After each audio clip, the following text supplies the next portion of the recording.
Most babies in Australia are born healthy. However, between 3 to 5% are either born with or will develop a condition affecting their health or development. Some of these conditions are caused by inheriting faulty genes from one or both parents.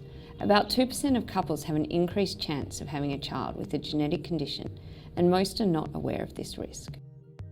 Reproductive genetic carrier screening gives future parents an opportunity to find out if they have an increased chance of having a child with a serious genetic condition.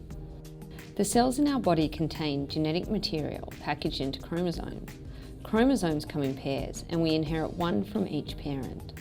Together, these chromosomes have around 20,000 genes, which are the instructions that tell our bodies how to develop and function.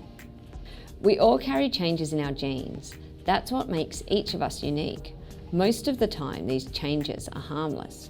Other times, changes can make a gene faulty and can result in a genetic condition. These faulty genes can be inherited from one or both of our parents.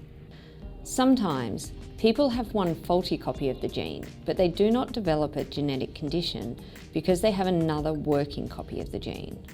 People with one faulty gene and one working gene are called genetic carriers. We are all genetic carriers of at least one faulty gene linked with a genetic condition, but are often unaware of this. When two people who carry a fault in the same gene have children together, they have an increased chance of having a child with a genetic condition. For each pregnancy, there is a 1 in 4 or 25% chance their child will inherit the faulty gene from both parents and will have the genetic condition. These conditions are called autosomal recessive conditions and account for most of the conditions that are screened through reproductive genetic carrier screening.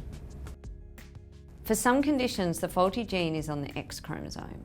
These are called X-linked conditions, and only the biological mother needs to be a carrier for there to be an increased chance of having a child with the condition. For these conditions, there is a 1 in 2 or 50% chance of a male baby inheriting the faulty gene from his mother.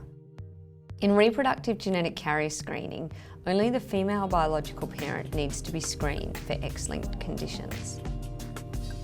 We hope this video has helped you understand the genetic concepts relevant to reproductive genetic carrier screening. The next video will provide more detail about how carrier screening works. If you have any questions about this, you are very welcome to contact our research team. We'd love to speak to you.